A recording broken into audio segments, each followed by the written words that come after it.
A famous band, a passionate music show with a packed audience, they will always cheer for you. Even if you fart, the audience will still love you.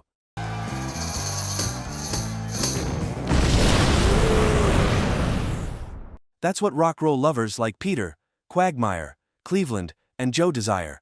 And it will be in today's episode. The episode begins with a scene of Peter, Quagmire, Cleveland, and Joe at a record store.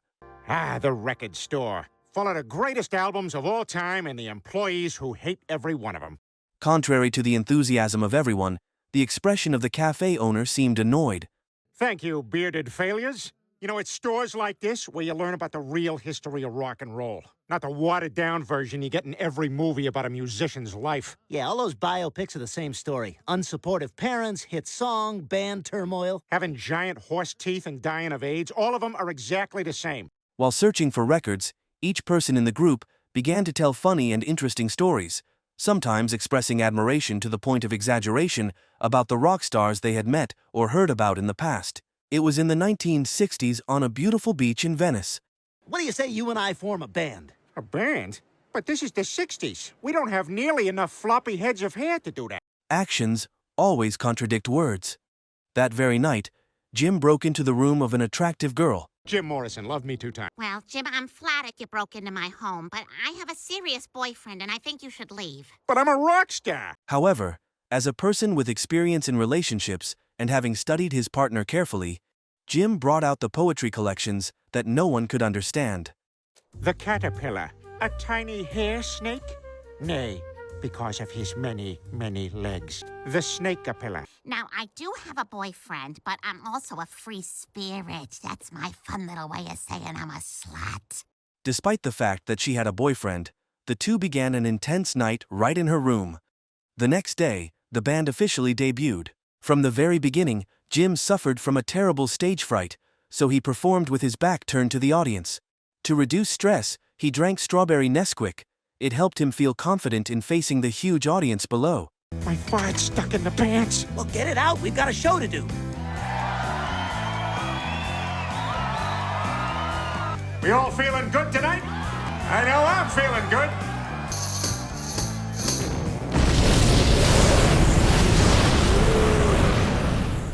Even though they had to endure what I thought was a strong odor, the audience below was still extremely excited. Hello, I'm someone with no knowledge of music who is somehow controlling the music industry. And I want to make you a star. Well, how do I know I can trust you? 'Cause I'm not just an agent, I'm a fan. Really? With a tight schedule, the band continued to move to the filming location to rehearse for an album. But Jim encountered problems with his singing, which caused the rehearsal to come to a halt. What the hell, Jim? You look terrible. Are you back on the quick? Please, I've barely stirred today. All right, look, I'm sorry. I'm ready now, all right? I'm ready to make this college dorm room poster. Make an album? Oh, why didn't you say so? Bring in the terrible 2 involved girlfriends, guys. The band had a performance shortly after that. This time, to attract the excited audience below, Jim found himself in an embarrassing situation.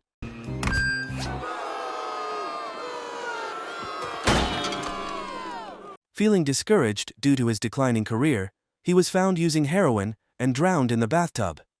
Returning to the record store, the tragic story about Jim helped them draw the lesson that white people invented rock and roll. That's bull crap. Rock and roll was invented in the Mississippi Delta by black people. Jerome, if black guys invented rock and roll, then how come everyone else in a vintage vinyl record store is a stock photo meme white guy? To prove that what he says is true, Poochie tells the story of Muddy Drawers. True to its name, Drawers grew up beside the deep South River. His family was very poor, living together in one room and even sharing the same mustache. Well, I'm off to make something of myself with this here guitar. Don't go chasing no white women. Too far away, can't hear you. With the desire for change, Drawers decided to bring their guitar to the surface to make a living. That one guitar string was also the family belt. Despite many failures, he repeatedly went to see Toby, but he always ignored him. Drawers are ready to do anything, even making deals with the devil. Sign here and you'll be the greatest guitar player who ever lived. All it'll cost you is your soul. Okay, you got yourself a deal. And just so you know, with this purchase of a soul, I will also give a soul to a child in need. So Drawers has created a groundbreaking new sound, rock roll. Well, this song has one line. I'm gonna sing it several times. And Drawers has secured his first recording contract, touring everywhere with a white driver. Big Crawdads guy, huh? Oh, yeah, they're the best. Please look at the road while you're driving. I wouldn't know about crawdads. Never had them. What? Oh, you gotta try them. Here, take the rest of mine. I insist. What are you working on? I'm trying to write a nice letter to my wife, Marjorie, but I never been any good with... Damn it, what are those things? Words? Yeah, I never been any good at words. In fact, I'm downright great at them. Upon receiving the letter, the wife did not hesitate to crumple it up and throw it away with an angry expression. I was thinking, since we made it to the part of the story where we realized that we're not so different from each other, we should celebrate. Yeah? What did you have in mind? I don't know, maybe... that. They decided to go to an amusement park, but this place does not allow black people to participate. Whoa, whoa, whoa. This is a whites-only carnival. It's okay, Vinny. Let's get out of here. No, this is unacceptable and it will not stand. The driver had no choice but to play alone while the Drawers watched from the outside. Over time, a friendship was formed that transcended race, but it did not last. Dear Muddy, I have something to confess. I stole all your songs and my real name is Elvis Presley. That son of a bitch! Damn you, Elvis Presley. Peter agrees that the story is very good, but he insists that Elvis is truly the best. In the meantime, Stewie also walked into the record store. He looked for the album of Elton John's greatest hits, and of course, the following will be the story about this gay man. Elton John, what the hell do you think you're doing? It's just a little number crunching, Pop. What's going on in here? I was holding them for a friend. What are you doing, Pop? Ah, you hit me. Oh, where did we go so wrong? Bernie, a person who has been married 3 times to prove to the world that he is not homosexual, has always been there to support John. Whoa, I'm not gay. You're not? You just seem very... Yeah, I'm British. We all seem that way, even if we're not, but secretly are. Bernie brought Elton to meet the best producer in the business. How would you like to sign with my label, Naive Young Talent Records? Together, we are gonna make me millions! From that point on, Elton had to compose music day and night, and even when he was tired, he was still compelled to finish. Efforts were also rewarded, as he finally created a large number of hit songs.